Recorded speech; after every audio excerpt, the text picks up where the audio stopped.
What is going on, everybody?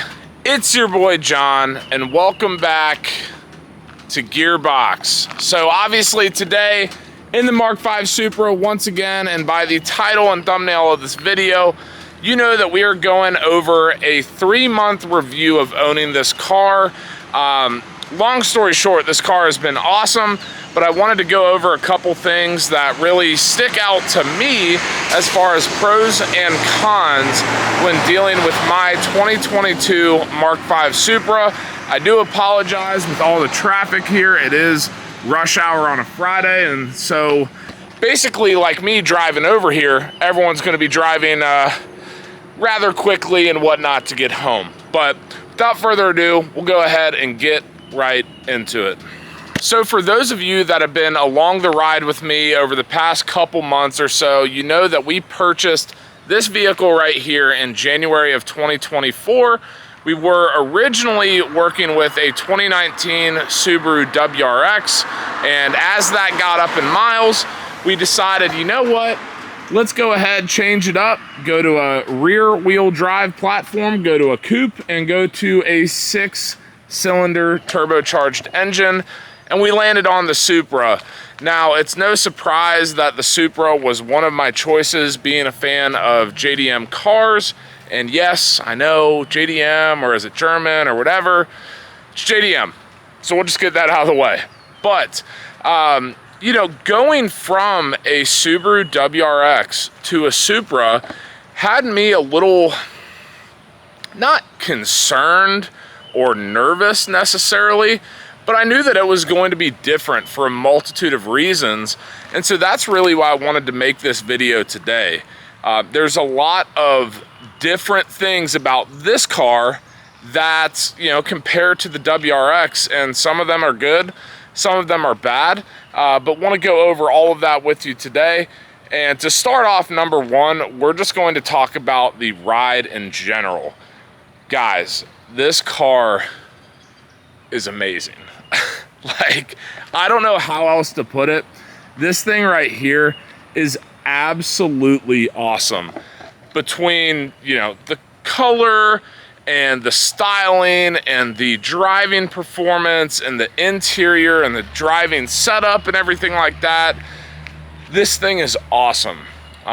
Obviously, comparing it to the WRX, this thing is much faster. It handles much better, in my opinion. And overall, I think from a curb appeal standpoint, this thing takes the cake. With the WRX, you know, I did a lot to it, and there were a lot of aesthetic mods, more so than performance, I guess I would say. But at the end of the day, it's a 4-door sedan. And so there's not a whole lot of curb appeal, comparatively speaking, right? Not a whole lot of curb appeal. Some people just don't get it. They think it's just like a Honda Accord and some stupid ass teenager, you know, racing out a 4-door sedan. And that's okay, right? I'm not doing this or driving cars necessarily to get attention from other people. That's not how I live my life. But I do appreciate when I'm at a stoplight and they're like, yo, dude, sick car, or hey man, like, give it a rev, or, you know, whatever. And this car over the WRX, 10 times out of 10 is going to get that reaction. And it is something that I've enjoyed. It has been phenomenal from that standpoint. You know, I drive it downtown, going to dinner with my wife, or drive it to work or whatever. And the second that, you know, I start talking about this car, I automatically I get pumped, because I know that I drive a sexy Toyota Supra. So that's one thing I wanted to start off with. Obviously, that's not a huge, I guess, review necessarily of the car, but it is something that is important, especially if you're looking to seek attention.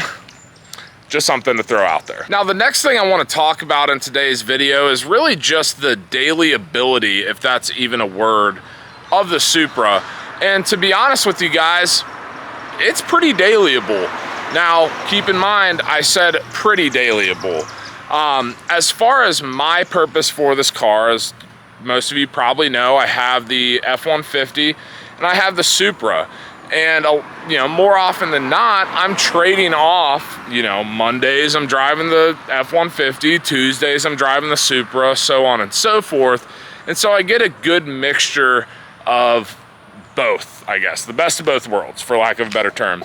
And this thing gets it done. I mean, really, as far as I'm concerned, the only people that are ever really in this car is myself and my wife. And with the trunk hatch space back here, it's more than enough for what I need on a day-to-day basis. Now, am I gonna take this car on a road trip? Absolutely not, for a multitude of reasons, which I'll get into in a second. But daily ability, it's not bad. It's a little bit low, right? We've talked about that, the roof line and getting used to the visibility out of the mirrors and out of the rear, and even the windshield. You know, when you're at a intersection with traffic lights, it's a lot to get used to. It's not exactly the most comfortable thing ever, but you quickly get over it when you realize you're driving a Supra. So I'm not even gonna harp on that necessarily. But really the biggest downfall from a daily standpoint is, yeah, sure, this thing gets great gas mileage, all things considered, but the gas tank is so small, okay? This thing, if I drive it every other day to and from work, which, just to give you a little perspective, is like 7 miles, maybe. I tend to fill this thing up once a week. And it's not because I'm necessarily driving super hard or, you know, the gas mileage is that shitty or anything. It's just, it's a small gas tank. And now granted, I'll be the first one to admit, I don't like my cars to get under half a tank, unless of course you're doing a long road trip and whatever. But this thing maybe gets, I don't know, let's call it 170 miles on a tank, which isn't bad, but it's not great, right? So if you are planning on daily in this car and you maybe have a decent commute to and from work, or this is going to be your only car, use caution. It could be very, very annoying, I guess I would say. But for the purpose that I use this thing, it's absolutely perfect, drives like a dream, and that's really it, guys. I'm blown away with this car, and it has been phenomenal to own. Now that we've talked about a couple positives of this car, let's go ahead and review some of the negatives on this car, and we'll go back to front just since we're back here. So number one is kinda sorta the exhaust, and I'm not gonna sit here and completely roast the exhaust because I do like it, and let's be honest, I haven't changed it up to this point. But for a Toyota Supra, I would hope that it was just a little bit louder, okay? It's not bad. It's definitely better than 99% of OEM exhausts on cars nowadays, but it is a little tame. And I'm sure for most people that's okay. But for me, it's not. Hint, hint, you know, we'll be making some changes soon. And similarly, we're gonna talk about the wheels and tires. Let's start with the wheels. These wheels, all things considered, are not bad. Styling-wise, not bad. Color coordination, or however you want to put it, is my issue. I am typically a fan of black wheels, typically matte black, but this whole little like black chrome thing doesn't do it for me. And once again, they don't look bad necessarily. They're just not my thing. I want all of this blacked out or in some sort of solid color, especially with these big ass brake calipers. I want those things to stand out. And they just, I feel like the chrome on the wheels takes away from them. And yeah, you probably are thinking, John, you're nitpicky as f***. And you're right. But just an observation. Secondarily, the tires that come on this car. Now, I can't confirm that these are the OEM tires that come on the Supra originally, but These are the tires that came on this car when I bought it. Now, as you can see, maybe they're Michelin Pilot Super Sports. Once again, okay tires. Obviously, if you get a wider tire or you get a better, more grippy tire, you're gonna have a little more fun. But on stock tires, or at least stock to me tires, this thing spins in third gear. And I wanna have fun, I like to party.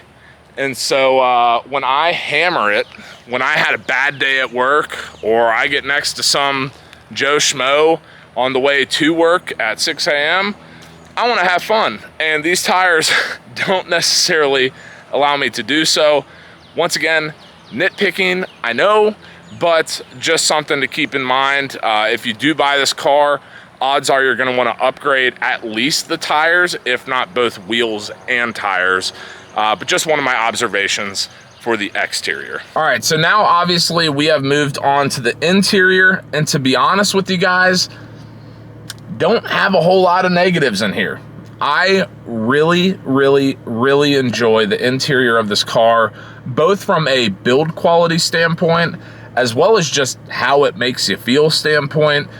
Yeah, I know a lot of it's BMW, and we've all had that conversation before.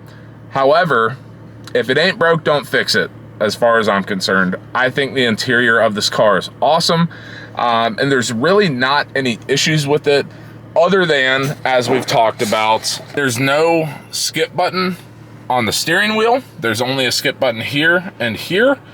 The wireless phone charger doesn't work for shit, but at the same time, I also haven't put a cord in here because I feel like it's gonna make the interior look not as great. And once again, I don't take this on any road trips or anything like that, so not really necessary.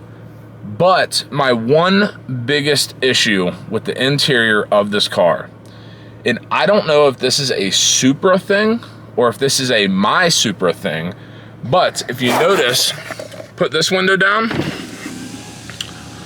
window goes down great. If we put this window down, however, it stops right there. Can you see that? That drives me bonkers. And you just hit it again and it goes down all the way. And because the window is not like impeded by anything, for lack of a better term, it leads me to believe that the previous owner basically, and that's why the window doesn't work great.